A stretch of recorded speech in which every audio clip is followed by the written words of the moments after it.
This is the Native American Race Relations and Healing Symposium. Since I'm the only white guy on the panel, the way this works is that these guys are going to try to describe what it's like to be Native, and then I'm going to explain why they're wrong. And we'll go back to the way it's always been. So, no, not really. Just to give a brief explanation or description of how this whole thing came about, I moved back to Montana 10 years ago from traveling, living all over the country, and I grew up here, and so when I came back, I was kind of stunned to find how much animosity there still was between natives and others. And so I started doing quite a bit of research. I'm a writer, so that's what I do. And there was a couple of striking things to me about the history that are still relevant today. The first thing was that, and this comes from another writer, Patricia Limerick wrote in a book called The Legacy of Conquest. She talks about how when you compare, a lot of people like to compare natives to the slave issue, and it's really a completely different issue. And the way she described it was that for the slaves, you had the Civil War, and then you had the Proclamation, the Emancipation Proclamation. And so there was a narrative arc from that point forward where, they were freed, and then people made an effort to integrate them back into society. And of course, that's not always been smooth. We all know that. But the difference with the Native community is that the language and the legislation has always been geared toward getting rid of them, starting with the Indian Removal Act, which is about as blatant as you can get. The goal was always to either kill them off or make it so uncomfortable for them that they would go away. So that's, to me, one of the most significant parts of this whole story, is that there's no narrative arc. I mean, it's always been an effort to make them as insignificant as possible. The other one, and this is also still relevant today, is that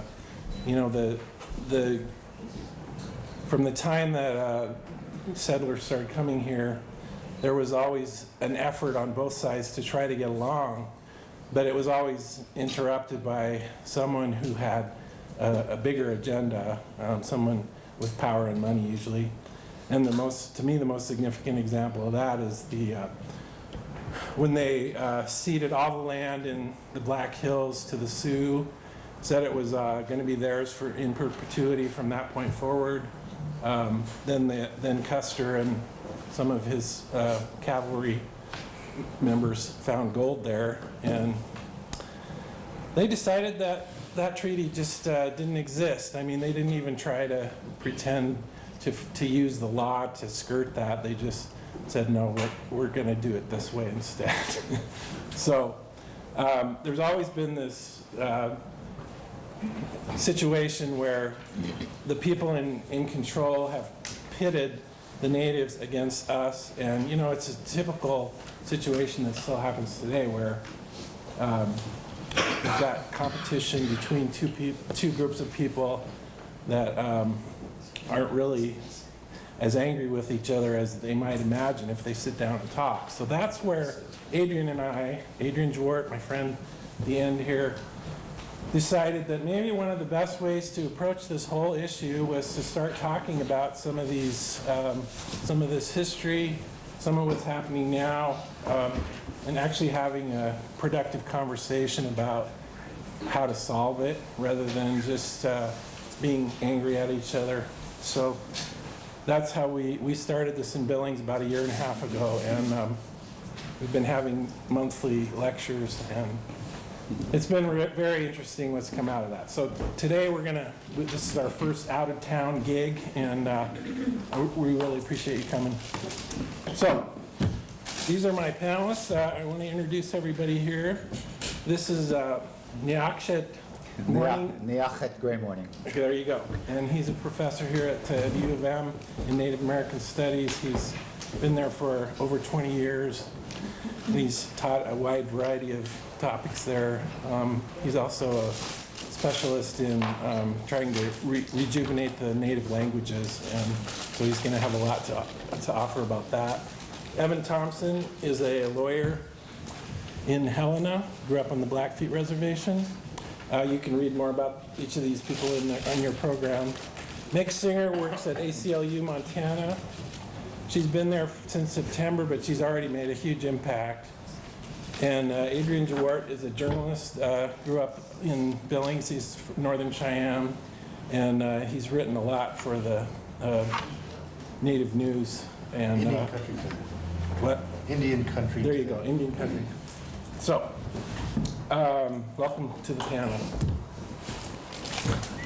So I wanted to start with having these guys talk a little bit about tribal sovereignties, the basic topic of this morning session, and the implications of that. And I want to start with Adrian. He's going to give a little bit of a brief history of Spiel, anyway. Yeah. For 500 years, white people. I'm not going to do 500 years. I'm just going to start around the 4th of July, anyway.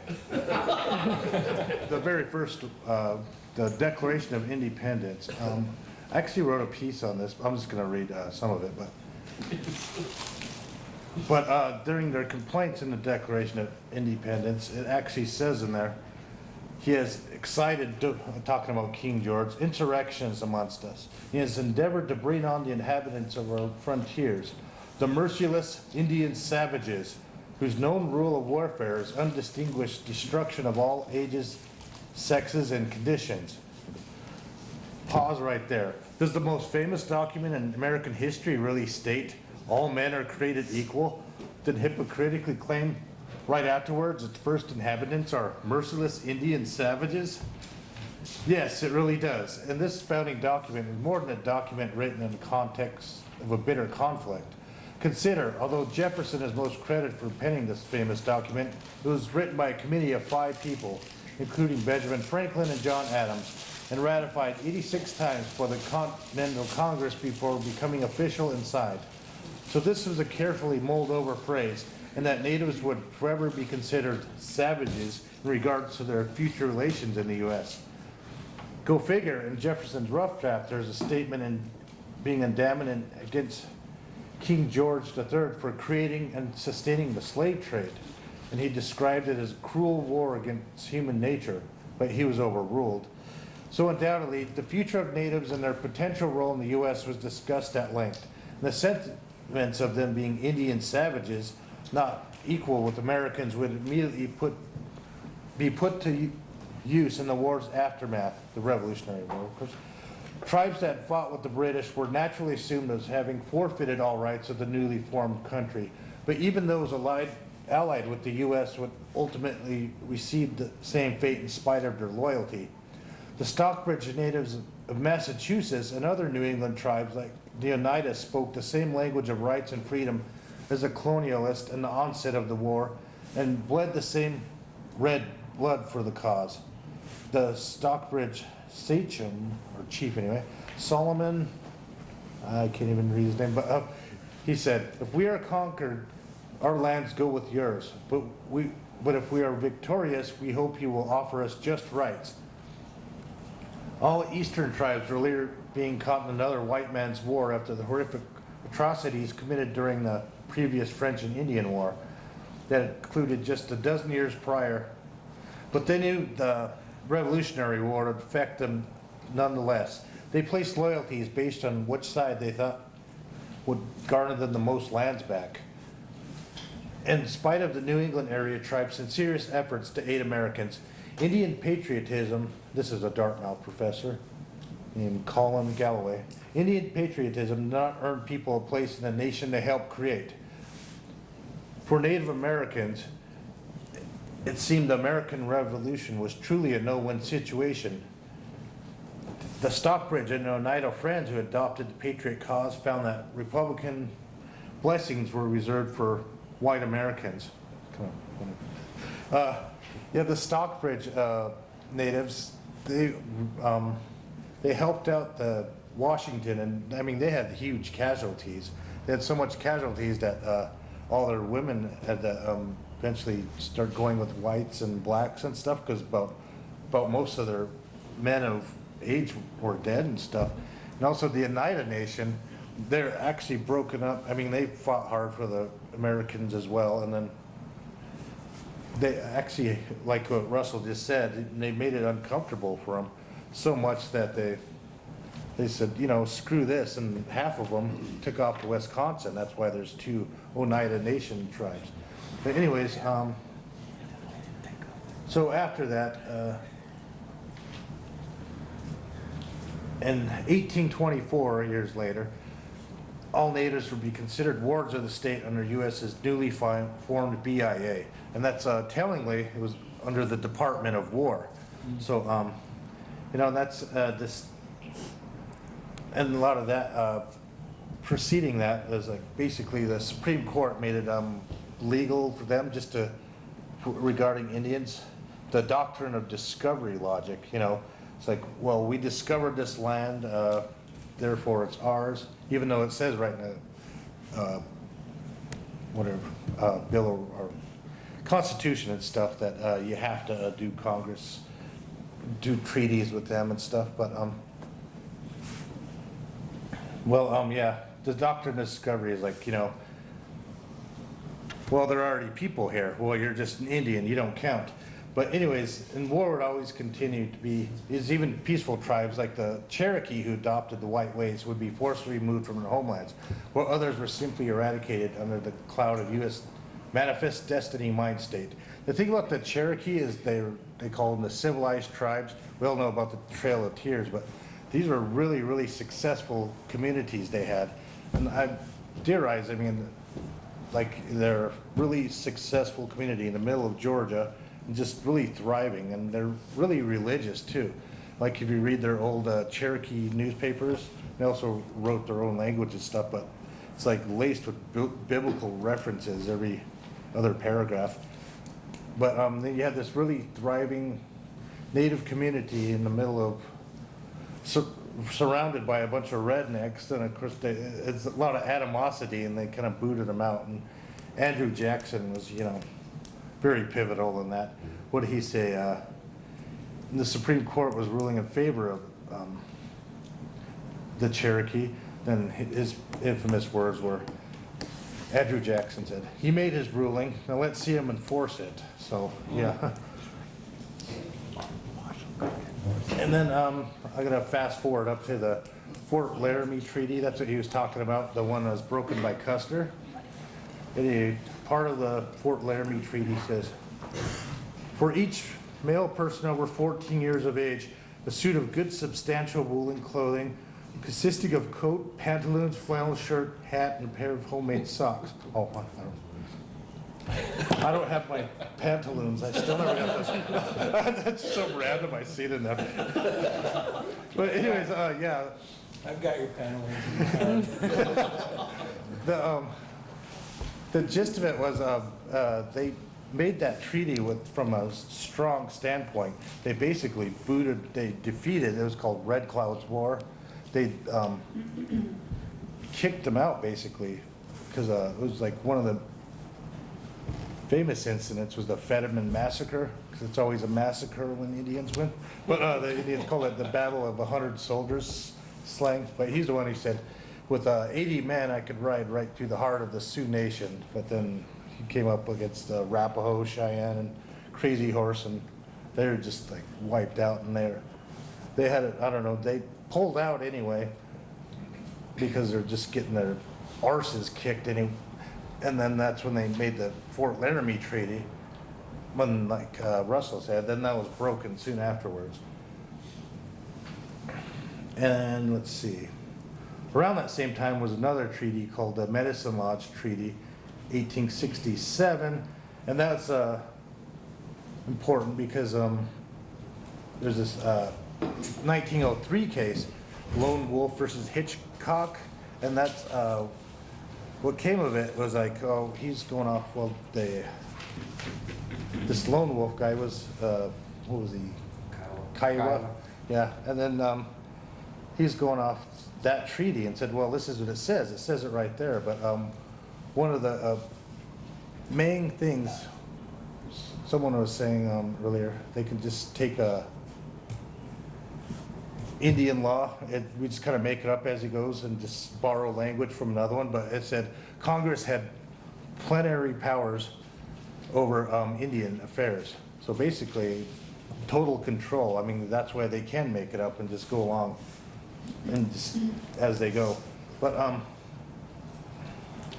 I had a quote from him, from Sterling. Yeah, when I was researching it, but he wrote a piece for Montana PBS or something. It says the Lone Wolf case, even though it was a case regarding the allotment of a single tribe's land on the southern plains, gave Congress total and final power over all tribal affairs, placing tribes under a kind of political sort of Damocles, and along with it an unending threat of congressional action without tribal consent. And let's see. But the thing about the Fort Laramie Treaty, that's what the people in Standing Rock are always citing. Well, there's actually two of them. One was like 1851, but it's the second Fort Laramie Treaty. I kind of recommend that people reference that one because technically the first treaty, it could always be argued that they violated because they weren't supposed to war each other, and some tribes they didn't, but they kind of had no choice because they were being encroached on anyway, and they just kind of had to keep pushing farther and farther west. Oh, that's one of the things in the Fort Laramie Treaty. They asked the Cheyenne guy, it's like, well, you say the whites are taking your lands, but here you are taking the Crow lands, so how do you explain that or justify that? The Cheyenne just says, well, we took the Crow lands because they were best. And it was just like a point blank answer, but really they didn't have no choice. All the buffalo were being killed, and they were just. I'll get more on buffalo later, but I could ramble off on that. Anyways, but yeah, they were all just bunched up and fighting. Never mind. And I'm just gonna But I'm just going to conclude with, since it kind of, the Fort Laramie Treaty relates today, but there was actually a Supreme Court ruling where they said, yeah, the Lakota were screwed over regarding the Fort Laramie Treaty, but they offered them like $100-something million. And today, what they rejected it for what do you call it?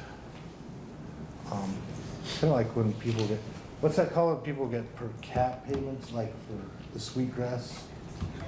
I mean, I don't know, we just call them, the homes call them claim checks. Claim checks, yeah, they would have got claim checks, but now that number's up to like, it's a ridiculous amount, like in the billions anyway, but they still reject it.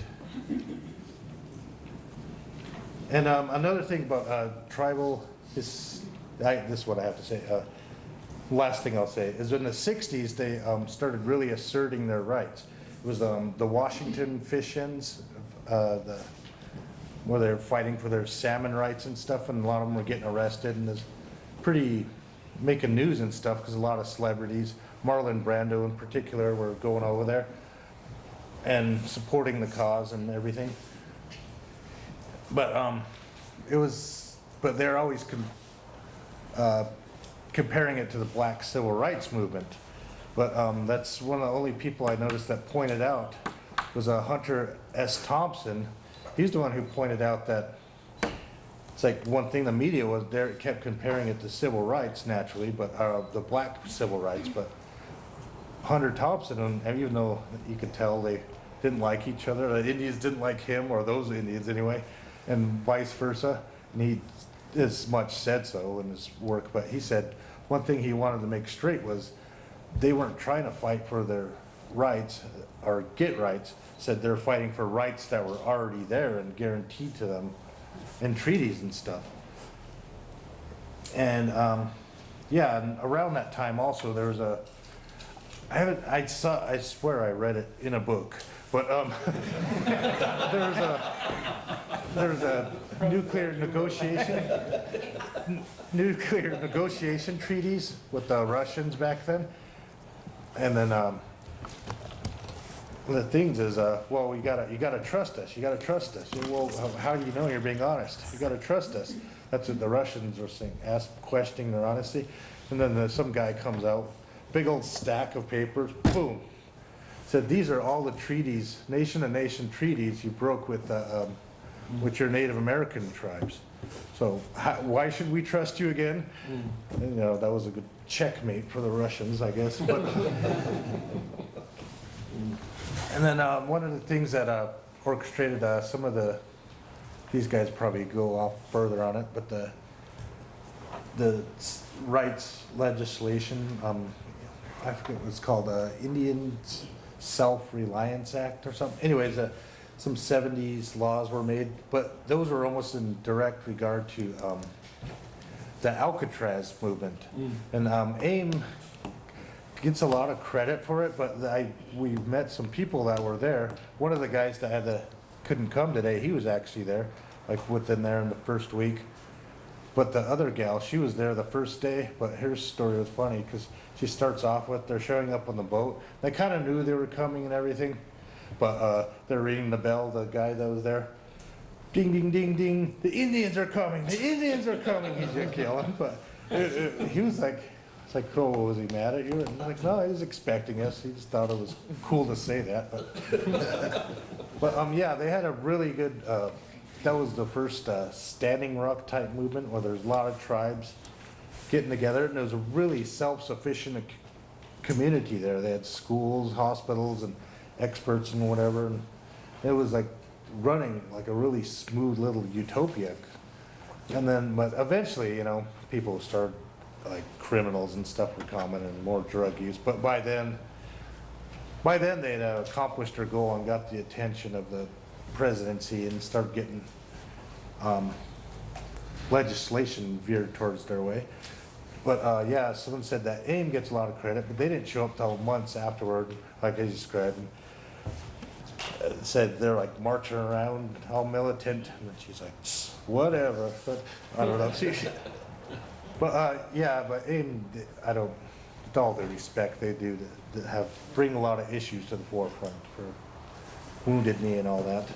Even if the other guy, John Robinson, he also went to Alcatraz. He said, I went to Wounded Knee and they said, this is too intense. These guys just want to fight. It's more about the fight rather than the cause, so he had to leave right away. And I guess a couple people did die, and then there's some guy named Ray Robinson, a black civil rights guy. He went in there and he never came out. So and they kind of confirmed at the FBI a couple years ago, and they finally said something about it and said, we just assume he's dead, and he's somewhere around there. But okay, I'll leave some room open because Thanks, Adrian. Yeah, another thing that this group that were at Alcatraz, that one of the interesting questions for me was somebody asked him, so how many weapons did you guys have there? And John just frowned and he went, we didn't have any weapons. Like a completely different type of occupation than we're used to now. Anyway, so I wanted to get each of your thoughts about tribal sovereignty. I know one of the things that I've learned a lot about in the process of this lecture series is I didn't know anything about a lot of this stuff. So Meg, if you could start and talk about what tribal sovereignty, what it means to you, and how you think it should work. Sure. I decided to go a little bit less abstract in the idea of what tribal sovereignty is, and actually kind of like go into a little more of how tribal sovereignty plays out in our current political and sociological systems.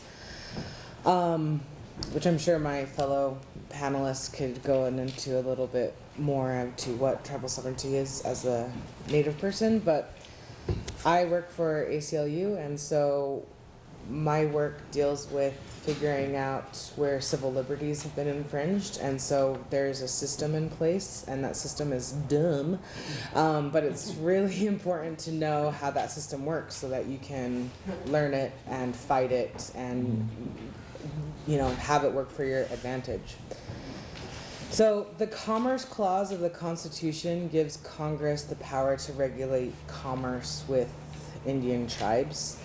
And this provision authorizes Congress to determine which groups qualify as Indian tribes for federal purposes. So this is where you have the idea of abstract, of tribal sovereignty. If we're saying that sovereignty is a nation's ability to make and create and implement and uphold their own laws, then what does that mean within this system where Congress essentially says, you are sovereign because we say that you are? In 1969, the Bureau of Indian Affairs employees set up and created a list of Indian tribes. No criteria was used to determine which tribes were actually tribes. So they just kind of randomly selected a few. So for us, like Little Shell was left off of that list. The Department of Interior which is where the Bureau of Indian Affairs is under. And so we have our wonderful Zinkies in charge of that. But there's 7 criteria that Indian tribes must meet to become federally recognized. One, that it's been around from historical times until the present on a continuous basis. So obviously you can see how that is problematic, especially when you look at the historical erasure of Native tribes. Number 2 is that a substantial portion of the group inhabits a specific area or lives in a community viewed as American Indian. So this is really important when you're looking at reservation Indians versus urban Indians. So their sovereignty is connected literally to the land. So that's why land is such a huge issue. Number 3 is that the group has maintained governmental authority over its members as an autonomous entity throughout history until the present. Again, that's that's exactly what the government was trying to stop Native tribes in doing. Number 4 is that the group has submitted a copy of its current governing documents, including its membership criteria. Number 5 is that the group's membership consists primarily of persons who are not members of any other tribe. 6, that the group has submitted a list of all known current members. 7, that the group has not been subject to federal legislation expressly terminating its relationship with the United States government. In 1994, Congress passed the Federally Recognized Indian Tribe List Act, which provides that Indian groups may be recognized as Indian tribes in 3 ways. 1, by an act of Congress. 2, by the Department of the Interior, pursuant to the procedures set forth in the Code of Federal Regulations. And 3, through federal court. So as we look at what tribal sovereignty is, federal recognition, albeit very a Western concept, is very, very important for many tribes. Once they fill out the criteria and are recognized, then they start getting funding, they get support, they get usually a land base, which is land that's held in trust. And so as my work, as I said, when we're talking about civil liberties, then the federal protections over these sovereign nations are then put into effect. And so then it gets even to a grayer aspect of actually how do we ensure that justice and civil liberties are upheld. I feel like with my work, like this is information that obviously not a lot of people know, but it's really, really important to know just how the system works, even though it totally is stupid and it doesn't really work.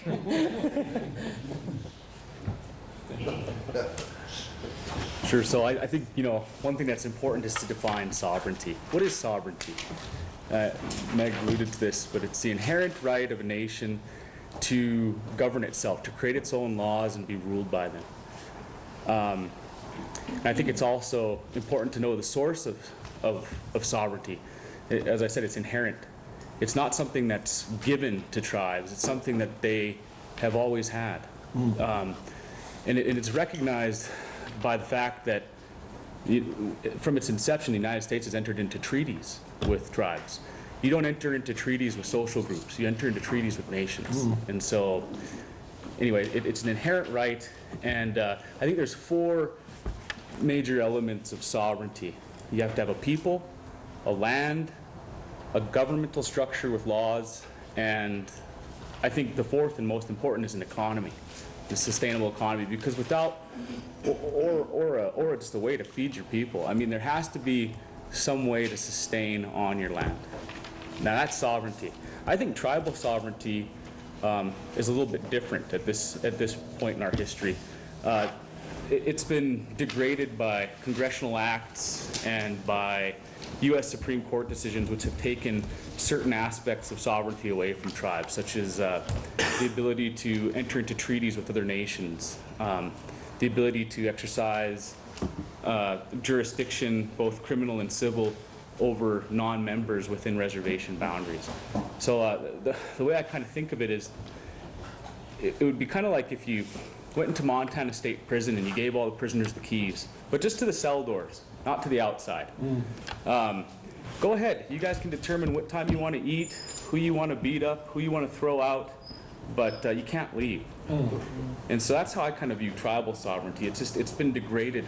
But it's not to say that I think there are certain things that tribes can do to build up their sovereignty again, and I think we'll probably talk about that some more, but I think it's really important to understand exactly that, what sovereignty is. Okay. I'm not sure where to start because there's a number of things here that I would like to sort of clarify, but I'll start with the sovereignty question. The criteria that was set forth by the United Nations after the League of Nations put into place criteria for nationhood and what constitutes a nation. And that goes hand in hand with sovereignty. So the 4 criteria that was mentioned was actually the criteria that was set by the United Nations to become part of their club. Now, I did a study, well, when I was doing my doctoral my doctoral dissertation in 1990, I looked at the number of countries that had come into the UN post-1950, between 1950 and 1975. And what was interesting was that land base is part of the criteria. So there's some nations that are recognized as a nation by the United Nations that have a sixth of them, basically 6 miles square landmass. Then there's other places that are recognized as a nation like the Vatican, which doesn't have a permanent population, which is part of the criteria.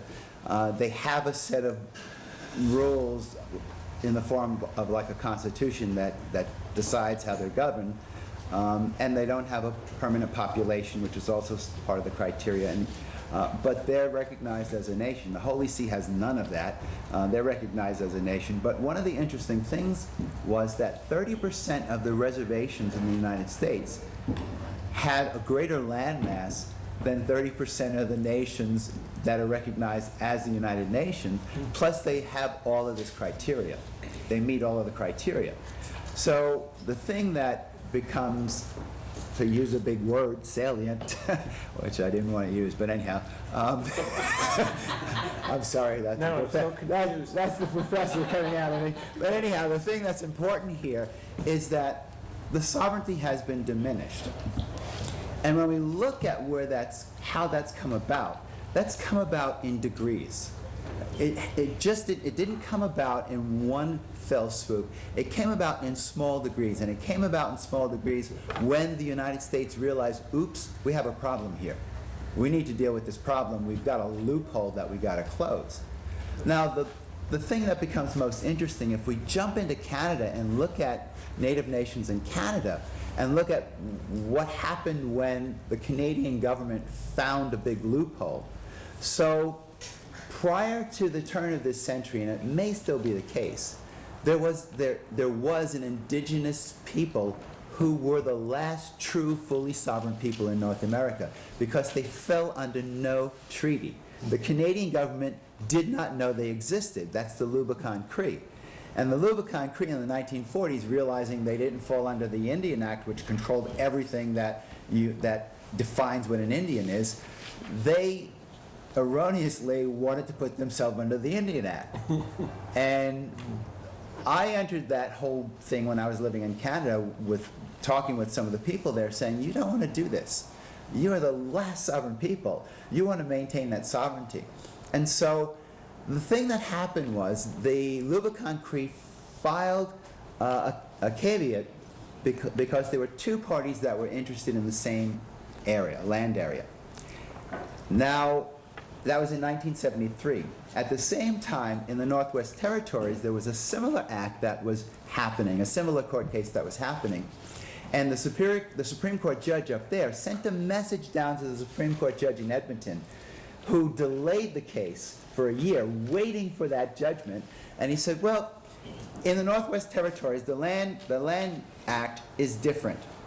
However, if a case like this were to happen in Edmonton, the court would have to uphold the caveat and would have to look at what First Nations people were bringing to the table. So what did the government do? It delayed the case yet another year, rewrote the Land Titles Act, and retroactively applied it to the time before the Lubicon Cree brought the case to court. So when you have a system in place that is sometimes referred to as I refer to it as a super organic system, that system protects itself, regardless of who the members are within it. And we see that happening with George Marshall. When we look at the Marshall cases, there are contradictions right and left. And Marshall himself said, and it doesn't matter what the law says, as long as we can put it in place, and I'm paraphrasing, and it holds that place for however length of time, it becomes the law of the land, regardless of justice, the justice of it. So he said justice has nothing to do with it. So when you have an entity that can change the rules of the game the way it has done, it creates a problem. When we look at the issues of sovereignty, we go back to the Cherokee. The Cherokee had an economic base where they had numerous millionaires within their population. They also were slave owners. They controlled all of their public works. They had a system of government that mirrored the United States government, with two houses of representative, a House of Representative and a House of Senate. They had a written written system. They published their own paper. So what did the government do? Well, Governor George Gilmer is the person who discovered that there's some gold in them thar hills, and he wants to get the land of the Cherokee. But he's stymied because of something, a situation that's in place that says you can only take their land if they agree to give it to you. They're a nation. And so he starts enacting legislations, 29 different acts, that limits the sovereignty of the Cherokee people. This is the first time we see this beginning to happen. He creates legislation that says no white person can work under the employment of the Cherokee. It's against the law. Because there were numerous whites that were employed by the Cherokee. And he says the Cherokee cannot assemble in their government assembly. It's against the law. So they can't even assemble as a government. He's made it illegal. So when you look at a system that creates its own laws to make things illegal, like even at Standing Rock, they created a situation where if you were bringing food into Standing Rock, you were violating something and you could be impounded. Since when does bringing food to a people become illegal, an illegal act? But when you can create those kinds of laws, you are diminishing, and people, like Marshall said, and you get it to be sustained, then it doesn't matter how injustice it is, it becomes the law of the land. And so we're dealing with a flawed system. And so, going back to the Cherokee, when they saw that their hands were tied, what did the government do? It created the Removal Act. And that was done at gunpoint. And we see similar things happening way back to the American Revolution, when the senator of Albany said, you know what, for 100 years the British were following Iroquois protocol when meeting with them. We will no longer do this. We will never acknowledge that they exist as a political as a body politic, as a political entity. We will just do the most undesirable things to them. We will yell at them. We will treat them as children. This goes way back into the 1780s. When we get back to Marshall in 1881 with the famous case Cherokee versus Cherokee versus the state of Georgia, and to that famous statement that they are domestic dependent nations, when we look at how he arrived at that, it was all a myth. He totally ignored the Commerce Clause that had Indians in there. He ignored a statement in the Constitution that said foreign entities can take a state to court within the United States. And he likened Indian people to a foreign entity within the boundaries of the United States. And so when he does all of this interesting word juggling, he comes up with the idea that they're domestic dependent nations. But they weren't. They were totally independent. They had a higher literacy rate than any of the 13 states that existed. And it was probably more than 13 states at that time, but I lost count. And so they had a higher literacy rate. And then going back to the thing about Jackson's famous statement, Marshall has made his decision. So when Marshall decided that the Cherokee were a foreign state, he did leave the door open for that to be challenged, which was challenged in Worcester versus Georgia in 1832. And then he upheld the fact that the Cherokee were a nation, and Governor Gilmer could not just assert its rule over the Cherokee.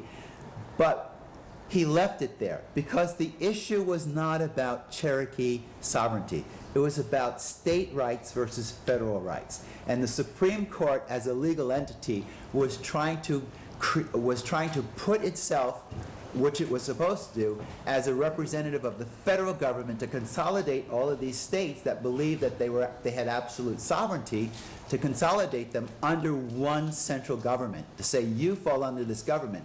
So when he proved that point, he didn't feel he needed to go any further. So when Jackson said, Marshall has made his point, now let him defend it, he actually could have gone back and defended it. But that wasn't the point. The point was to strengthen the federal government. So I've kind of brought all of these things into play, and we get back to the idea of sovereignty.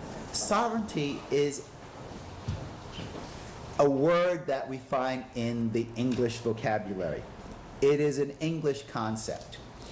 And so that word doesn't exist in any native language, but that doesn't mean that the concept wasn't there. The rights were there, and people have inherent sovereignty.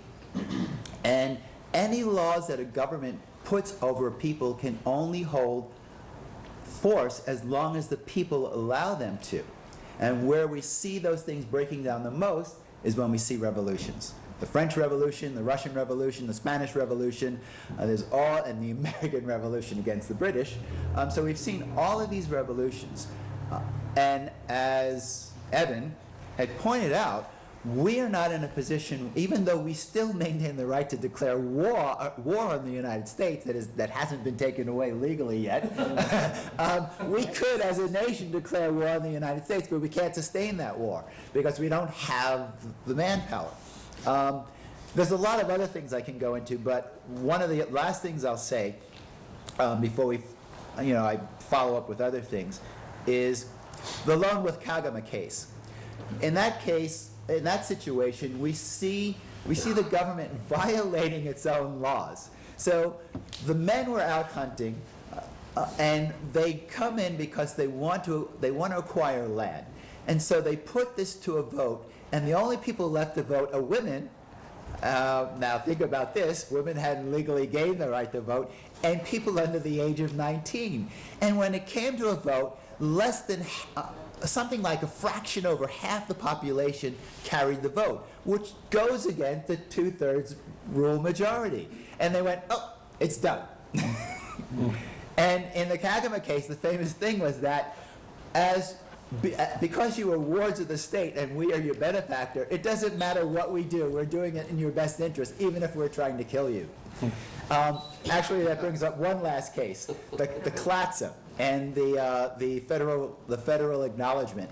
So the Clatsop are famous because they are the last stop for Lewis and Clark. When they get to the Pacific Ocean, they harbor Lewis and Clark, they feed them over winter, and so they're all in the history books as a native people. But they never gained recognition by the federal government. So during the Clinton administration, they file for recognition, and as he leaves his office, he gives them recognition. Reagan takes it away. And so the problem that exists is what the government gives, the government can take away. And we've seen that time and time again with the Lubicon Cree and retroactive legislation. And so when you have to work within a flawed system, there's trouble in River City. Well, I think it's not so much working within a flawed system, but it's working within a system that's not your system. Exactly, and that's why it's flawed. It's a perfect system for the United States. Right, but you're right. So it's not a flawed system, it's perfect for the US. Yeah.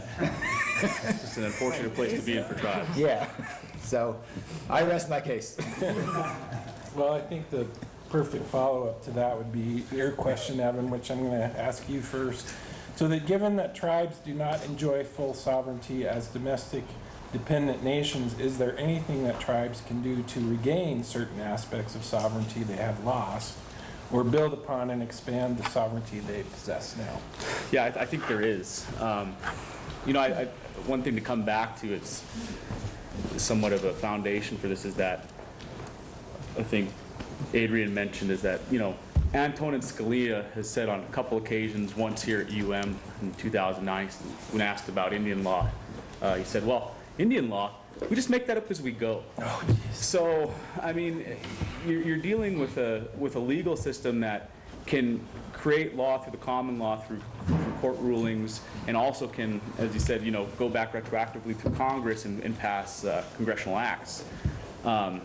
So how do you function as a tribal nation within these confines? I think the first thing you do is you try to use whatever sovereignty you have, whatever's left, you use it to the fullest extent possible, and that's something that tribes just aren't doing. Most tribes still function under the Indian Reorganization Act constitutions that were put on them in 1934. Some of them have made minor amendments, but a lot of them still operate under that exact same document. And those were created by the BIA. They're full of holes, and it's not very workable. And then in combination with that, we're still working with codes, tribal code, that hasn't been updated. Many of them haven't been updated since the 60s or older. So part of what I do, I guess, little background is, I'm a civil defense attorney for tribes and tribal entities across the Northwest. And so when a tribe gets sued for a personal injury or employment matter, I go in and take on the defense of the tribe within that jurisdiction usually.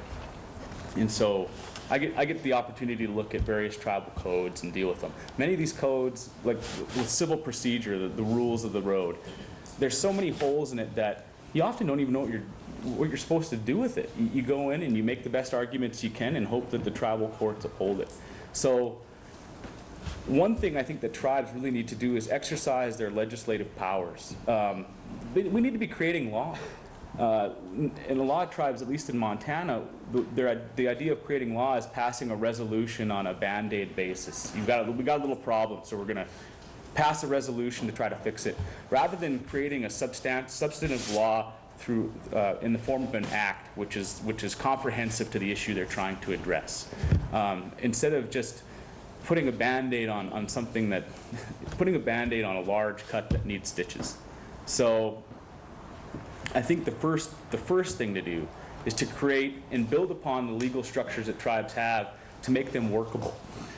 Once they do that, once you have a comprehensive legal structure that you can address all the problems that modern problems that tribal nations are facing, then you can really look at how am I going to build the economy of this tribal nation so that we can fund everything we need to so we can get out from underneath federal control. Because right now, the majority of tribes in the United States are impoverished. Many of us are living in third world situations with just rampant poverty. And so right now we need federal dollars. There's no way to provide for your people. There's no economy. A lot of our nations are landlocked. We don't have ports. There's no way that we can engage in trade without going through the United States. So it's important to have a legal structure so you can figure out ways to boost your economy. And at least in Montana, if you look at our tribal nations, most of them are rural, not near a population center. So how do you build an economy in a landlocked state where you're surrounded by the United States? I mean, if you jump the gun and you declare yourself an independent nation, and then all of a sudden the United States puts an embargo on you and you can't generate an economy, what do? You're right back in the same position you were in before. So one thing I've suggested previously to people talking about how do you boost economies, well, I think a lot of tribes, when they think about economic development, they think about economic development within the tribal nation. But if you don't have a population base to support a local economy, it's going to fail. So I think that tribes should start looking at investing in economies, stronger economies outside the reservation boundaries, use the income from those ventures to fund local economic development, to fund your tribal governments. And I don't think anybody's really doing that, at least not to my knowledge. I haven't heard much about it. Yeah, Peace Hills Bank, Sure. the Peace Hills Bank. Yeah, and I guess there's other tribes that have created casinos outside of reservation boundaries, and they've been able to do that. And I think some of them have even been declared as sovereign entities of the arms of the tribe. But I think that needs to occur more because, like I said, if you don't have an economy, you can't have a nation. And so I think those two things are the most important things that tribes should be doing in terms of how to get to a place under the current structure of law to exercise as much sovereignty as you can. Now, if you get to a point in taking those two steps, you have a workable legal structure and you have a self-sustaining economy, then you can really make an argument to say, hey, look, why do we need federal oversight? Why do we need paternalism? Because we can do it all ourselves. But until you can do that, it's going to be very difficult, especially for landlocked tribes, to build their sovereignty and expand it, or someday maybe even take back full sovereignty.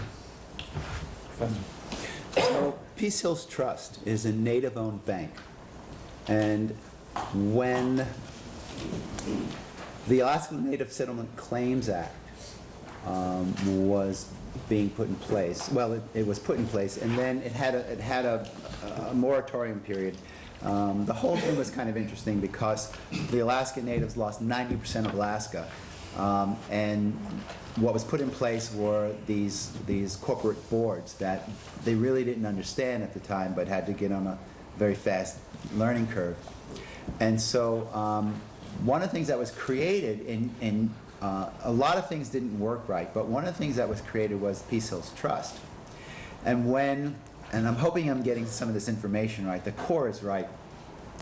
When we got to the end of that moratorium where corporate law could take over and you could have corporate takeover and some of these corporations could be taken over by the state, the native owners of Peace Hill Trust, which was one of the native corporations, threatened to pull all their money out of the banks out of Seattle. And it was like a huge amount of money. And by putting that pressure on them, they were able to work things in a way to their own satisfaction. So that's where an area of economic stability really comes into play. And I could say more, but I'm going to leave it open for other people. Okay, May? So I'm my title for the ACLU is Indigenous justice outreach coordinator, which is a really fancy word for community organizer. And I'm a huge proponent for community organizing. For example, ACLU did a ton of work with voting rights up at Fort Peck. Lawsuit, legal, court, media, everybody heard. And then when I go around into Fort Peck and I'm talking to actual people who have never voted before, who have never been empowered to know the system and how they can use it for their advantage, what am I supposed to say? Oh yeah, well ACLU, we were part of a huge, case and we won it for you. And they're just like, and? So I think community organization is really cool because that gives an opportunity for people to come together and say, hey, we have this issue, and then talk to one another and say, how do we resolve this? It doesn't take money, it doesn't take politics, it takes actual people just talking about issues. So what we're doing in our work with ACLU and with tribes is we're going into these communities and then asking them, what are the issues? And then helping them become empowered through education, or be it through helping organize around issues. That, I think, is where the power comes from, because when you have a people empowered, you have systemic issues that are ailing them, you have historical trauma. If they can name what the issues are that are affecting them, that's powerful for them, because they've never had that, which I'm seeing. So one example of this was really cool. I was in Fort Peck a couple of weeks ago and I met with President Killsback from the Northern Cheyenne. And I was like, just joking around with him. Anyways, but I asked him how are we gonna, burn this down to the ground? And he was like, basically what we need to do is we need to have know your rights trainings when people are stopped by police. And I was like, oh, good, like what police? Because I was hearing game warden. He was like, no, the tribal police, like our own tribe. The people need to be aware of what their rights are when they're stopped by their own tribe. And so I really respected that, because it was like, thank you, finally. Like, you're seeing how the system is set up, and giving power back to his people, because he's the president, is what he wants to have happen. So I'm really excited. We're doing a bunch of Know Your Rights trainings at powwows this summer, and I'm hoping that people who usually don't have the privilege to come to spaces like this, or haven't learned about these things by going to school, will have the opportunity to learn, about their basic rights as tribal citizens, as well as citizens of Montana and the United States. And I feel like that is sovereignty. That is how they are. It's part of their identity. I'd like to build upon that a little bit. I think education is very important. I'm not talking about just K through 12. I mean, just education and people knowing, you said, their rights and the laws. And I think that, as I said, a lot of these tribal codes are very dated, and the resolutions that have been pieced together aren't always available to the public. Oftentimes, when I go into a new tribal jurisdiction I haven't done work in before, first thing I do is I get online and see if their code is available online. There's a couple of online sources for tribal codes you can find. Most of them or many of them online, but you find them in their original form.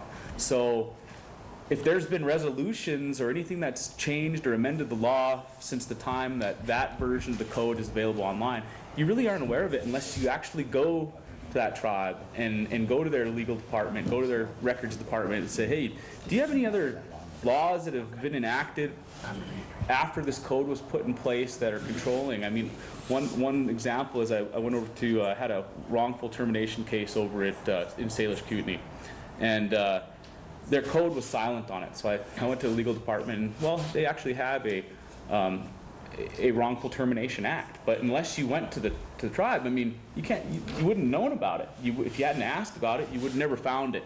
Then you would have found yourself in tribal court and without the benefit of knowing what the law is. But of course, you know, the tribal court likely has run into that issue before, so they know it. So I think in addition to building upon the laws that are in place, you really have to make those publicly available, because part of economic development internally is drawing in outside funds and drawing in investment. And investors aren't going to do that if they don't know the law. I mean, people are very hesitant to invest in any kind of tribal economy because it's foreign to them. They don't understand what their rights are there. And so, yeah, make those laws available. Put it online. When a resolution's enacted and it changes the laws that exist, make sure that that's added into whatever your public source is. That's what I had in my notes, flow of commerce, so he said what I was gonna say. No, but one of the biggest hindrances for the get to flow of commerce is also our tribal governments. They're corrupt, like every little while, there's always people getting indicted and people don't trust it. I mean, outsiders don't trust it, but it's just become so commonplace that we're just used to it, us tribal people. I mean, I did an article a few years ago about, it was a runner-up to an award, but it was about tribal corruption. I started off with the Blackfeet, then it was just a rabbit hole of examples that I had. And it was like millions of dollars too, each one. It's like the Blackfeet had a $9 million indictment or something, and then Rocky Boy recently had a huge one for their water. I mean, this is like a $250 million project, but they had been siphoning a bunch of money and yeah, then people don't trust that system on the outside, and we really gotta, I mean, they've been getting better at busting that. There's like these people called the Montana Guardians, which is the Department of Justice people, but they've been investigating. They want to get that atmosphere of, well, it's okay to screw over, you know, take these funds. It's just U.S. government screws us over. Well, we can siphon these funds anyway. But the thing is, those funds were to go to the people and not just their families. You know, their immediate. It's a lot of nepotism and stuff. So whoever's related to someone on the council or the chairman, they're driving around in nice cars while everyone else is poor.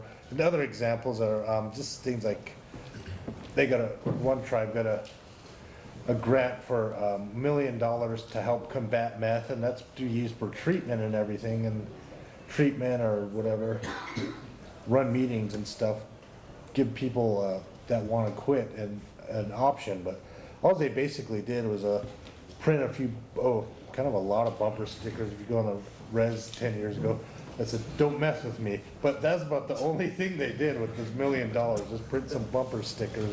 And then the person that was in charge of that, she was like on meth, that's what people said. And so it was like, but who knows what happened to that money. But anyways, yeah, that's one of our biggest enemies is ourself in that regard, you know. And I think part of that, you know, environment for corruption is just allowing these IRA constitutions to remain in place. IRA constitutions, when they were drafted, centralized the power in a tribal council. They have the legislative and executive authority. They have the power to create a tribal court, but there's no guarantee that tribal court's going to be able to enforce laws against tribal councils. So I know a lot of tribes are looking at constitutional reform and putting in place these separation of powers, but I think it's really key, because without that, you create a breeding ground of corruption, because there's nobody to check you unless the federal government comes in and does it. So The whole concept of tribal council was put in place in the it was put in place so that the government would have a body that it could get sanctioned approval to access resources primarily. And that, so that they didn't have to put it to the whole tribe. We saw that with the Navajo-Hopi dispute in the 1970s. But I won't go there because I was going to give an example of something else where, going back to what community work can do, in the 1970s in Canada, there was a lot of clear-cut logging going on in Nisga'a territory in British Columbia. And a small group literally brought the entire nation to its knees, to halt, to a standstill. Because in Canada, the rail system only goes east to west. There's nothing that goes north and south, and everything is carried. All produce and things are carried from east to west and back west to east along the rail system. Well, part of that rail system went through Nisga'a territory, who were arguing to stop clear cutting, and they blocked the tracks. And it backed everything up clear to the east coast. And I was in Canada at the time. I was living there at the time, and I think it was about 3 or 4 days, nothing could move. It was costing billions of dollars. Another thing that happened around the same time period, which is brilliant, Daishawa, who was a Japanese lumber company who was trying to get the Canadian lumber because they didn't want to destroy their own forests. So smartly, we'll go to some other country and get their wood. So they were negotiating with the government, and there was this big deal that was going to come down with Daishawa. And a brilliant student in Germany rallied a number of people across Canada, and what they did was, all at the same time, they went into Safeway stores, and they piled up $600 worth of produce in their baskets. And they lined up every single till across the nation. And when they got to the checkout, and they had lines of students that were doing this, when they got to the checkout, they went and they had the checkout people ring everything through across every register and bag it all up, and they went, oh, wait a minute, those paper bags have the emblem of Daishawa. We can't accept this. And it brought all those stores to a standstill because they had to close everything up, rebag everything, and it stopped the government from forming the contract with Daishawa. Wow. Wow. That's amazing. Okay, I'm going to open it up to any questions, but first I want to do just a brief commercial break. I need to thank Ken Egan and Humanities Montana for providing us with a grant to do this event.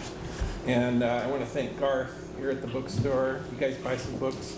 ACLU Montana, and also the Montana Racial Equality Project sponsored the event too, and the Missoula Community Access TV guys here. So thanks to all you guys for your support. Okay, does anyone have any questions that have come up from what we've talked about so far? Yeah. Well, you guys' work is just amazing. This is a huge topic, and I just appreciate everything you said so much. I'm kind of trying to follow the money. It seems like I get the early decisions that were about, United States citizens getting access to Indian land and resources. That's what, some policy followed that money. So once they kind of had all that, what's the money interest now? Are they just trying to save the federal coffers from having to put money into Indian country, or what's the follow the money now to continue these backwards? Well, I think part of it is that the federal government would like to limit its trust obligations at every step of the way. I mean, tribal nations cost the federal government billions of dollars every year. And so that's one aspect of money. I think the other thing too is that on the flip side of that is by creating an environment that tribes cannot exercise full sovereignty, the U.S. government is also protecting money there as well. Because if we start entering into treaties with other nations and we start acting like fully sovereign nations, I mean, we're in a position to impact the U.S. economy. Kind of disruptive. Yeah, exactly. One of the other things is that reservations sit on top of an enormous amount of resources. When Obama was in his presidential campaign, he was courting the Crow, and I thought why is he quoting the Crow? Why is he in Montana so much? Well, the Crow sit on the 9th largest depository of coal in the world. And he was interested in their coal. And so it's often referred to as the fourth world. And so, you want to say something? Yeah, I was going to say, and if it was the case that the Crow had full sovereignty and they started marketing that coal, there goes all the federal tax funds from that. So, I mean, there's major interests, money interests that create this environment to keep Indian nations where they're at, under the thumb. That's very cool. But the Crow coal, I noticed they started voting, leaning towards GOP a little bit more, because they are a coal tribe and it's shrinking fast. The coal, whatever, coal's out the door with natural gas and everything. So they're almost about broke right now. I'd be surprised what their per caps are in the next, they get like 3 or 4 per caps a year, each tribe. $400, $300, whatever, depends on how good the coal's doing. But anyways, but right next door, the Cheyenne tribe also has a lot of coal, but they don't sell it. They fight it tooth and nail. And they fought a railroad that could have made it easier to transport coal. And that would have been to the Lummi Nation in Washington, over by that's where my little brother was born, I forget. But it's like north of Seattle. Yeah. It starts with the B-E-L. Anyways, Bellingham? Yeah, I think it's near Bellingham, yeah. But anyways, the Lummi Nation and the Cheyenne both kind of joined up to fight against that railroad. And they gave us a totem pole. It's pretty cool. So it's in Billings, based in Billings, the totem pole. But it's kind of weird because my little brother, he's adopted, but he's Northern Cheyenne and Lummi, and there's a lot of connection. I don't know how that happened, but with the Lummi and Cheyenne. So, but what the Crow were saying was one of their complaints about the federal government interference with the resources was, they said they pointed out they have to go through to cut through red tape, 44 different types of process versus a regular coal company elsewhere only had to do like 13 or 12 or something. So that's why they started, some of their leaders anyway, start veering towards Republicans who promised to cut those back. But at the same time, I'm kind of mixed on that because what I seen the Crow actually do is there was this bison honoring site. It was like a weird site. There was like a bunch of crushed up bones, and they made like layers and layers of buffalo bones. It was just like very deliberate. And like every 5 feet, they'd put like a brand new arrowhead or spear point, and it was like a bison honoring site. Just like no one from 2,000 years ago, and no one had any idea what it was, and they wanted to study it. Of course, I mean, it could have been a museum basically just around it. But one of the guys that was the head of the tribal or the TPO, he was the head of that anyway. He just, after excavating it for like 2 years, he just signed off on it for $40,000 to bulldoze it up and dig it up after like two years of meticulous. So I wrote a story about the Crow saying, that's gonna come back and haunt you, the buffalo are gonna speak. And then, cause that was made to honor buffalo, and then right now their coal economy is in the shit, so, and they're a broke tribe, and they're always known as kind of a rich tribe, and they had to lay off like a couple hundred people even, although their tribal government I thought was really overinflated anyway, but anyway. Would you guys address I know I grew up thinking, and I know a lot of people have this idea that Indians get a check every month just for being Indian. And I want to hear your, give us the truth on all that, because it's, I think it's one of the biggest sources of resentment among some of the people that are really not educated about what's really going on. So. No, that goes back to what I was talking about, those per cap checks, they get it. Yeah. It's not free money, it's money royalties from coal. That's what the Crow, yeah, and it's not enough to retire off of, it's Yeah. enough to help them out for school or Christmas. They're supposed to get one around Easter time too, so. But I'm surprised, that thing, check's gonna go way down, but some tribes, my tribe, we haven't had a per cap check in, I don't know, since the early 2000s. And it was like $100 or something, but we're a really poor tribe, we're the Cheyenne tribe, yeah. And I don't know what the Blackfeet get, it's a small per cap. 75 a year. 75 a year, yeah. But, yeah. But some tribes do, other tribes get like this. Your cobalt check. Oh, my Cobell check. Bell, sorry, cobalt, yeah. Yeah, I got, Bell, I knew it was that Cobell's a whole big incident in itself, but I got a Cobell check. Some people were getting like 100,000, but, I got a check for 69 cents. I was gonna go to Walmart and cash it, cause they charge you $3. I had paying them. Negative. White people screwing the Indian over again.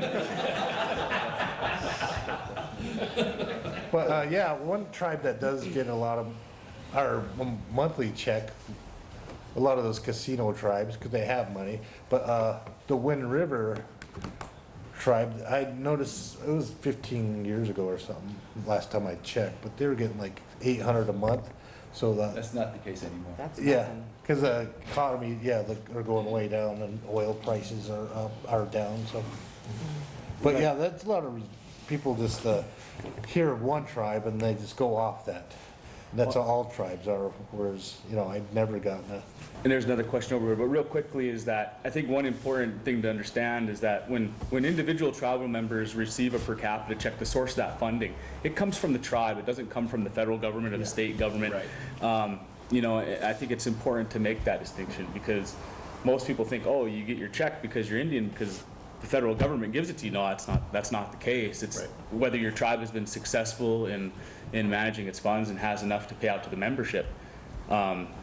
And I think another real common misconception is the tax issue, is that Indians don't pay taxes. Well, yeah, we pay federal taxes, but states don't have jurisdiction over tribes, so you don't pay a state tax, but you do pay a federal tax. Do you have a question? Yeah. Well, you just kind of clarified what I was going to say. I'm a member of the Salisha tribe. I actually serve my people on tribal council, and our people get a per capita 3 times a year, and it's based off of our revenue from the dam. Yeah. So it's the rental of the dam. So it's your damn money. There you go. And actually, how that started was when we used to lease the property to, it was formerly Montana Power and then PPL Montana, that was for a 30-year period. And when that lease ran up, well, we were saving money to actually purchase the dam. We didn't really have to continue those per capitas, but pretty much everybody on council thought it would be political suicide if we didn't. And that's still something that the council is, most of them aren't really willing to debate. There's a lot of money that goes up to our membership every year in that. When, if you look at it from a long-term visionary standpoint, you could really use that money to create some economic stability, but people just don't want to take that risk. And I agree 100%. I think per capita payments are very short-sighted, and I think it's a big challenge for every tribe to find a way to, I guess, have a public relations campaign with the membership to say, hey, look, it's really not in our best interest to pay out $75 a year for Blackfeet or whatever it is that, say, Kootenai are paying out. It's more important to create a self-sustaining economy through investment and return. And once you get to a certain point, yeah, I mean, per capitas might make sense again, but I honestly think until you've made a challenge for your full sovereignty, I don't see a whole lot of benefit to per capita as a whole for the nation, so. The other thing I wanted to comment on was about the Constitution. I tried to start a constitutional reform initiative on my reservation, and it didn't really fly with the rest of council. I have a few interested individuals, and when we were setting up, doing our priority planning session, pretty much council agreed that, well, if individuals want to do it, you could take that out in your own district or whatever. So we're still under the IRA. We even got examples from one of my friends of the Yurok Constitution in California. And if you look at it side by side, it is just black and white.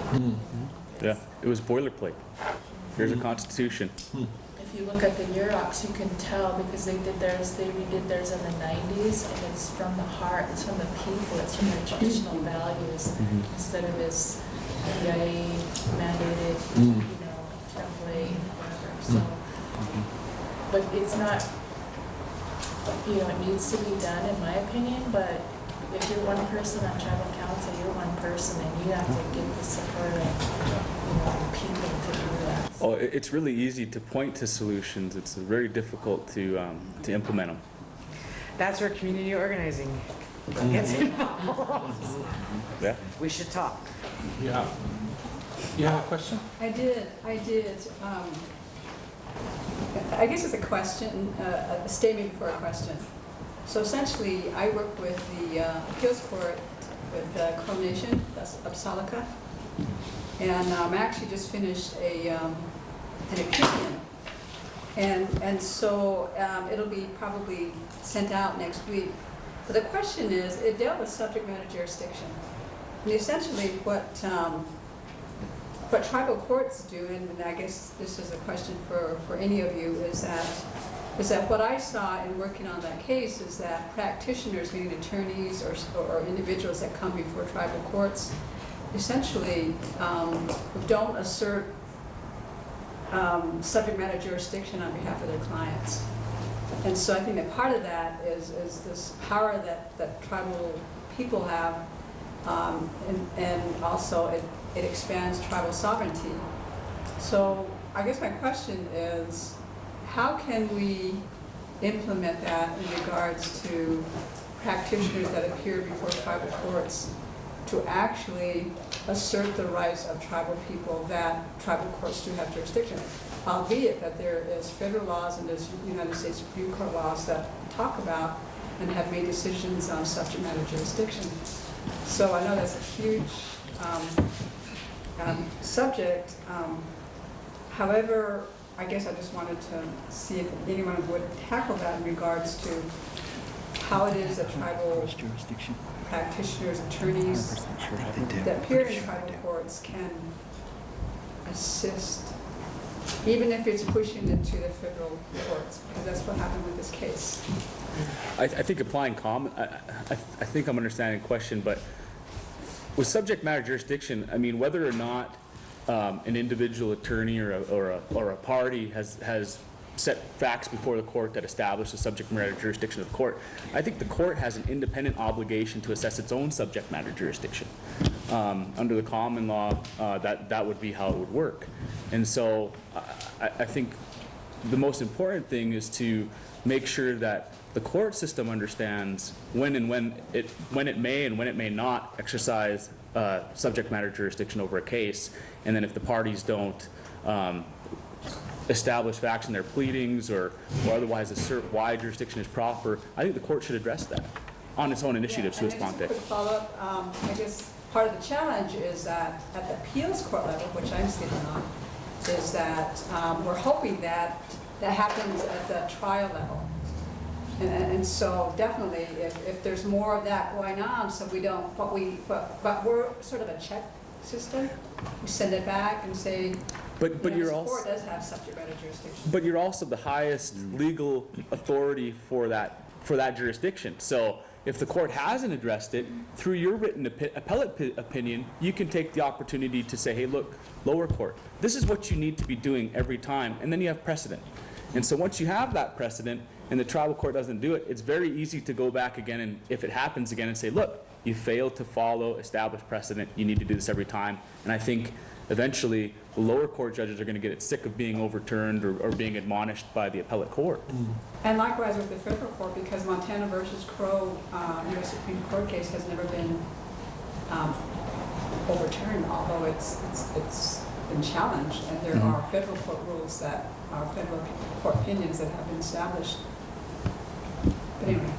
Just a quick follow-up. Subject matter jurisdiction, I don't know what that means. It means that the court has the authority to issue a binding decision on this particular matter. So, oh, go ahead, I'm sorry. It's okay if you That comes out of the, part of the diminishment of what tribal courts could do came out of the Seven Major Crimes Act in, I believe, 1887. As the Lone Wolf case, ex-Kevin the Lone Wolf. And so there, at that point in time, the Supreme Court acknowledged that that Native tribes had full jurisdiction, but there was a public outcry when an individual Spotted Tail, I believe Spotted Tail, was murdered by Crow Dog. And so everything was left to the tribe to determine what happened. And then there was this backlash, and so they enforced the Seven Major Crimes Act. But there have been tribes that have got cross-jurisdiction agreements with states. And so if you commit a crime in Indian territory on the reservation, you have to go before that court. And early in the system, when there were actually more tribal courts because there was better funding, some tribes don't have tribal courts any longer. There was this misbelief that things would be easy in tribal court, and so a lot of non-native people selected to go before tribal court. They committed a crime, and they had some non-native person representing them, and they were losing right and left because the non-native lawyer didn't understand tribal court law, the law of the tribe. And so they were losing quite often. So that jurisdiction is there. And if we're talking about sovereignty, as a sovereign nation, that's one of the things that you extend your sovereignty through your court system. So that's what you should be doing. Real quickly, let me just jump in. One other comment I would have is that I think it's a problem I run into a lot in my practice is that I'm often dealing with lay advocate judges who might not fully understand the law. They're not law trained. They're able to issue decisions, but they might not always understand and fully grasp the legal complexities of, especially of civil issues. And so I think that. And again, this goes back to what I think we talked about earlier, is making the law available so that you know what it is. And the common law is very important. And I think that, there's very few tribes that are publishing their opinions. I think Salish Kootenai is one of the few that you can get on their website and find their appellate court decisions. And I think that it's very important to make those available. Did you have a question? Yeah, so I have two questions. My first question is, it sounds like in some ways, in like the current United States system, the courts may be one of the better places to, establish rights or recognize rights. The U.S. Supreme Court, maybe. How do you think that the Gorsuch nomination could affect that? And I think probably more importantly, considering we have some older justices, how could that next nomination affect that? Granted, we don't know who that is going to be, but I can't imagine it would be better than Gorsuch. Well, I think the politics of judges is always going to be an issue. Look at Scalia. The politics of Scalia led to some terrible decisions for Indian country. I guess I don't know enough about Gorsuch to know what his politics are, but I would imagine, given who he's been nominated by, that he probably isn't going to view Indian issues favorably. And I would be a little nervous about the opinions that he's going to be part of issuing. And I guess maybe the other question there is like, is there an opportunity at the Supreme Court level to establish those rights? There's an opportunity there. I honestly think it doesn't really matter whether the appointment's coming from a Democratic president or a Republican president, unless they're appointing an indigenous judge. My guess is that they're going to, you don't bite the hand that feeds you. Yeah. So I mean, I think that I think it's pretty rare when Indian country gets a fair shake. Sterling?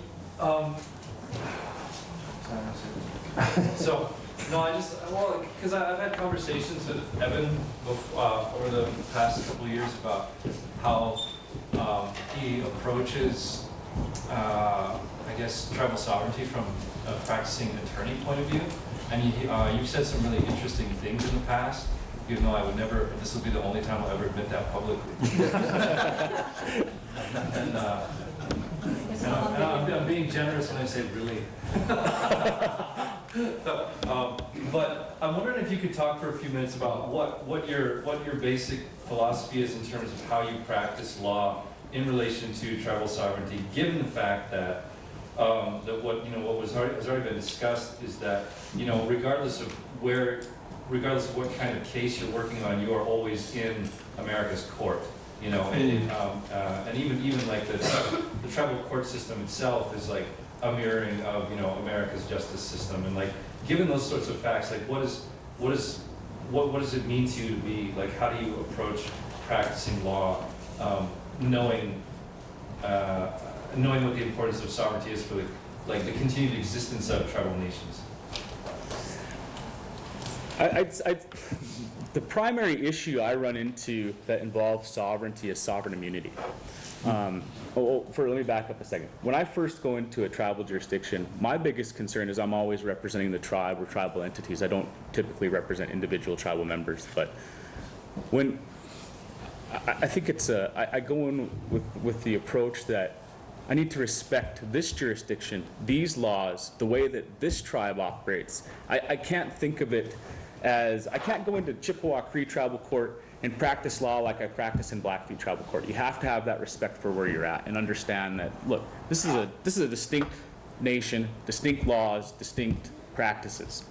So that's the first thing. The biggest thing I run into is sovereign immunity. Indian nations are immune from suit, coextensive with the United States government. So unless a tribe, and it's an absolute immunity, meaning that if they haven't waived this immunity, they are protected from all aspects of litigation. You cannot move through a trial if a tribe asserts and relies on its sovereign immunity. And the vast majority of tribes cling to it, the exception being our tribe, Blackfeet. We've got some really dangerous court opinions out there. I'll save that for another day.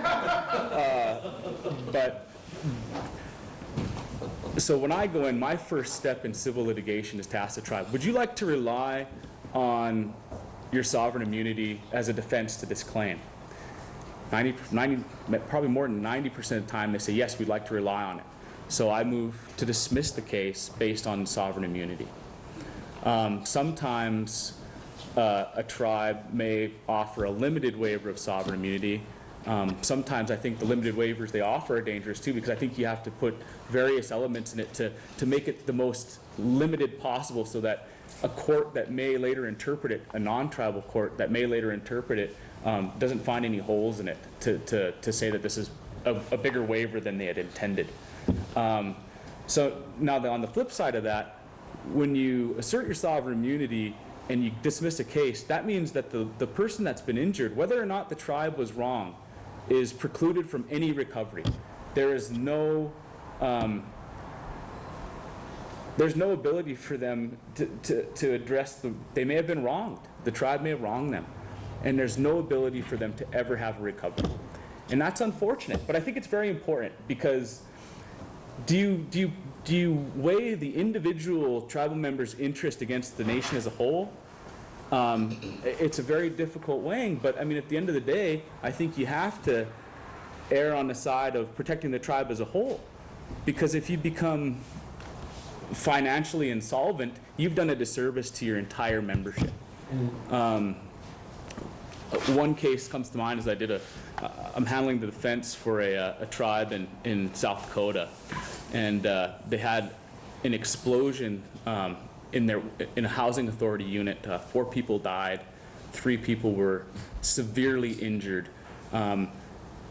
There's absolutely a possibility that the tribe would be liable if the immunity did not protect them. And so you've got a situation where this housing authority, it services a large percentage of the tribe. I mean, a vast majority of people living there live in housing authority properties. And now you've got the situation where just a terrible tragedy where everybody feels badly. The tribe feels badly, the housing authority feels badly. They wanted to explore potentially waiving their sovereign immunity to allow these folks to recover. It was terrible. But I counseled them against it. And the reason I did is because if they had recently renegotiated their insurance contract, and if they had another big claim, the insurance company said, we're gonna pull coverage. We're not gonna be able to insure you anymore. And that was very important because under NAHASDA, for tribal housing authorities, they get the vast majority of their funding comes from the federal government. And under NAHASDA, where that source of funding comes from, they have to have insurance coverage. So if they lose their insurance and they're uninsurable and they lose all their funding, then how are you going to service the remaining 30,000 people that are living in your housing authority units? And how are you going to justify that by paying these 7 individuals compensation for what happened to them?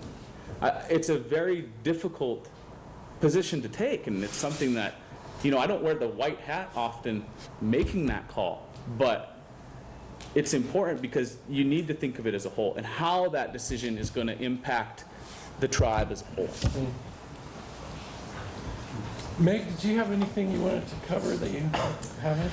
I was just going to go back to your question about the Supreme Court. A few years ago, there was a case that was at the feet of the Supreme Court regarding the Indian Child Welfare Act. And what happened is there was a lot of organization throughout Indian country around this, hoping that it would be voted in favor of, because this was an act that was meant, to basically save our children. And it didn't go through. And Justice Sotomayor wrote her summary. It was just this basically just shows how this law that was made to protect Indian children isn't even complete because there's loopholes in it. So I think that's really, really important to ensure that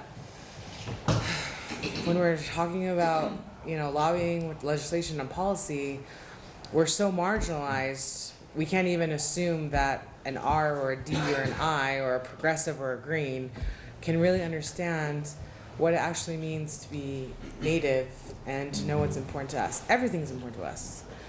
But having that transparency of yes, we are righting wrongs, this is the way that we need to go forward. That needs to be part of the narrative now. And Go ahead. going out the nomination of Gorsuch. Anyways, he's a big question mark. I mean, he just kind of they ask him questions and he just kind of avoids answering it. But so who knows what he would decide in favor of, or because there's actually been some conservatives, not judges, but well, it's tough to say. Anyways, but I do know Richard Nixon was very pivotal. A lot of his acts that he passed were in favor of natives. A lot of people don't know that. I mean, it was like a wanted native nations to become more independent and stuff. But anyways, the thing is, like you said, the guy who nominated him, Trump. Now here's the guy who. What's one of his first acts he did was sign an executive order approving the Dakota Access Pipeline. And then he says, well, I didn't know it was controversial. And then like, then why was that your first thing? You know he's Trump, he knows it makes a profound statement about where his loyalties are.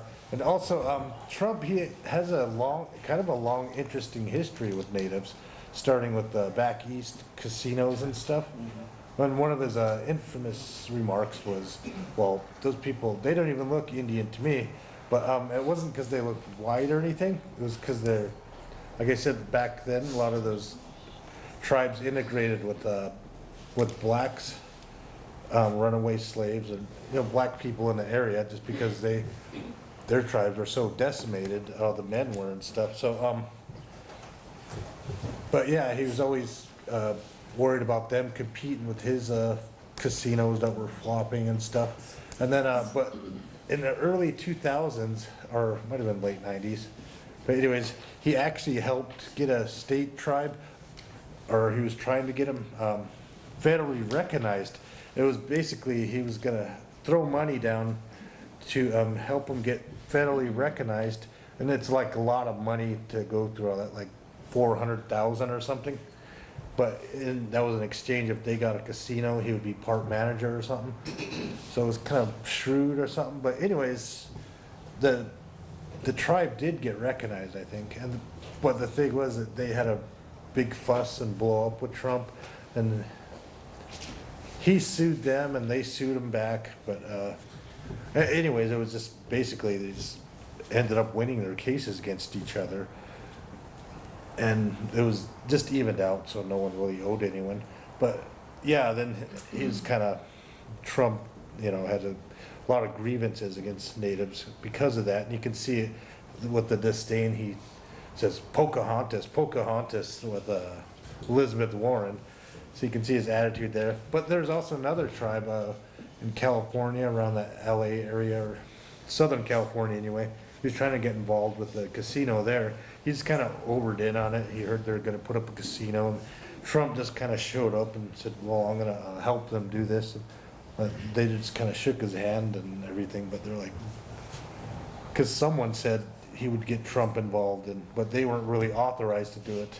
So Trump thought he was going to get a California casino, and it never panned out. I guess they found out they didn't like him, the rest of the tribe. But anyway, so yeah, so that's where why one of Trump's first acts was to be against the Dakota Access, because I think he has an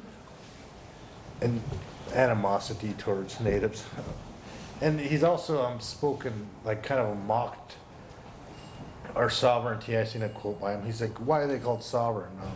They can't make a deal with Germany and stuff, things like that." It did kind of make sense, but but yeah, his position comes from one of kind of belittlement anyway. So, would you clarify for me, please, with the United States federal government, the influence or power for the structure of tribal governments? I'm confused about that.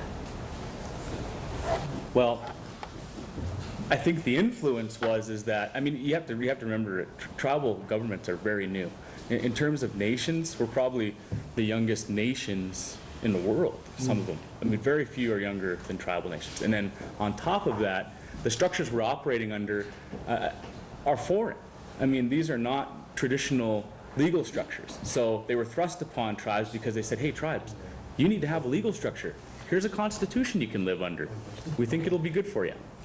And that was the IRA constitutions. So when they thrust those upon Indian people, I don't think that at that point in our history, we had very many people that fully understood the long-term impacts of adopting those constitutions. So the influence to date has been that the U.S. government has provided most of our tribal nations with the government structure they're living under, and it's to their favor. Now, there's a lot of provisions in some of these constitutions, and many of them, that in order to change it, you actually have to get approval from, or you have to run it through the BIA. So they make it very hard bureaucratically to make change. You could, read From Every Zenith by John Collier. And he's the one who put the IRA in place with Wheeler, I believe. Was there anything else you wanted to cover? He's got a question Oh, over sorry. here. That's it. I was wondering, thinking long-term about like the economic goals that you had mentioned and stuff. I don't know a whole lot about like the schools and on reservations and stuff, but do you see some necessary changes that we might have to make, I don't know, in the philosophy of our education system so that we have Oh, absolutely. Most, at least in Montana, most tribal schools are state schools, so the curriculum that's being developed is largely influenced by state. I think that you have private schools, language immersion schools that are popping up, and that we're trying to introduce some cultural specific education to our children. But I absolutely think that not only do you need to instruct about culture, I think you need to instruct about tribal history from a tribal perspective, as well as tribal law, and what it means for these children growing up, let's say back home in Browning. What are they going to be operating under when they become adults, and if they don't leave the reservation, what do they have to look forward to? And I think it's important. I don't think a whole lot of that's being done, but we need to do more. Although Montana has the only law that it requires the Native American history be taught, but yeah, it's very hard to enforce it. And I don't think there's a whole lot of substance that's being taught under that. yeah. I mean, it's so, hey, what what is a grass dance outfit? I mean, I think that's important. That's important and everything. But I think I think it's even more important for educating people off the reservation about our history, because I mean, the history that's been taught has been taught by the conquerors. I mean, and they get to write the history books from their perspective. And so, I mean, unless you're teaching, let's say in Montana under the mandate that you instruct on Indian education for all, excuse me. Yes. So under that, I mean, unless you're teaching those kind of things, it doesn't do much good. Yeah. Well, even when you are teaching it, which I do teach, there's huge amount of pushback in the classroom.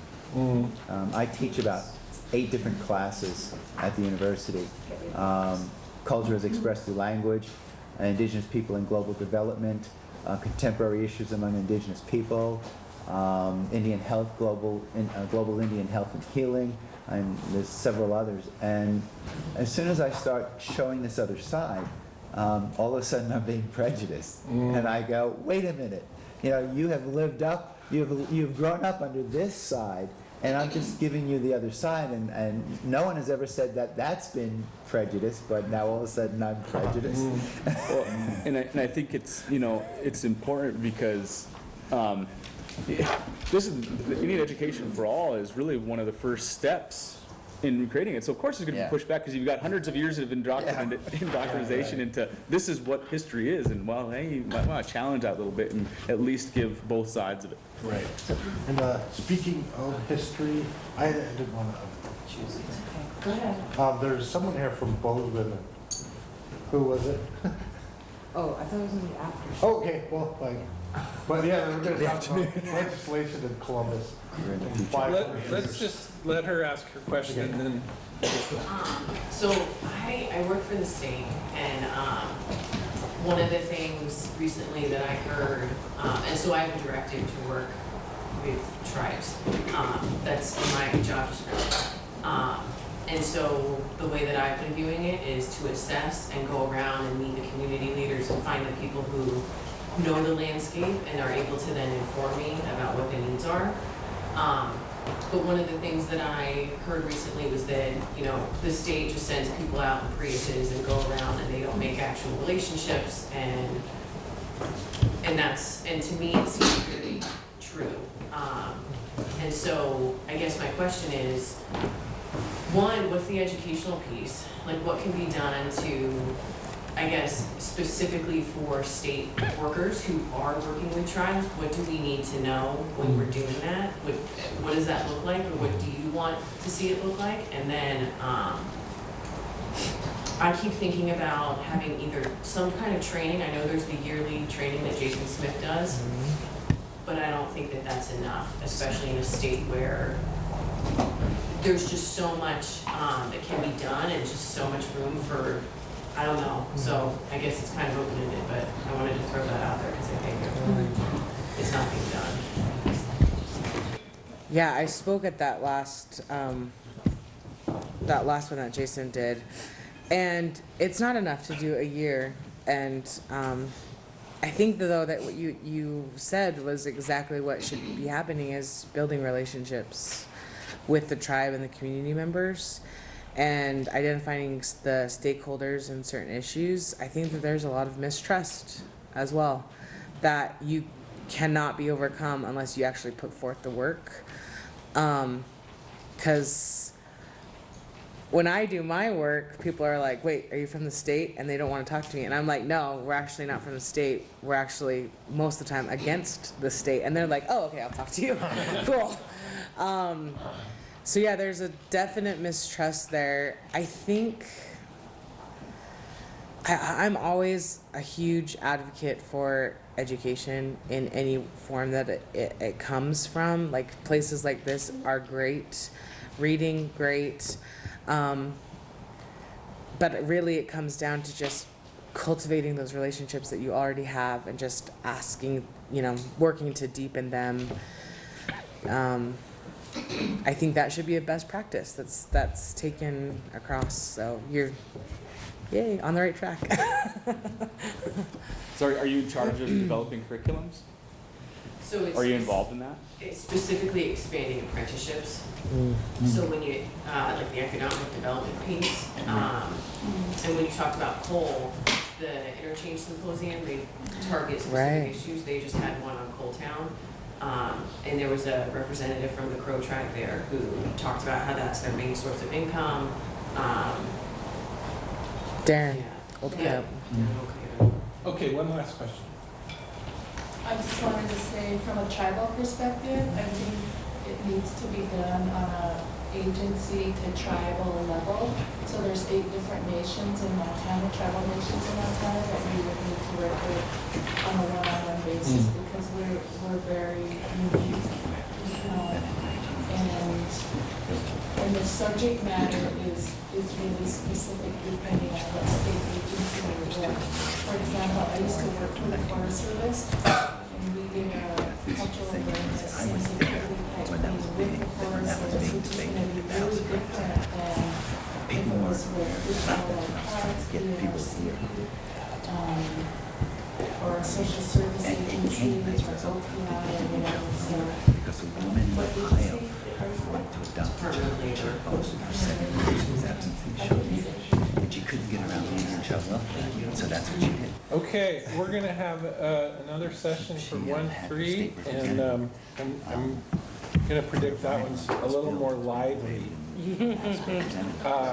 But thanks to this panel.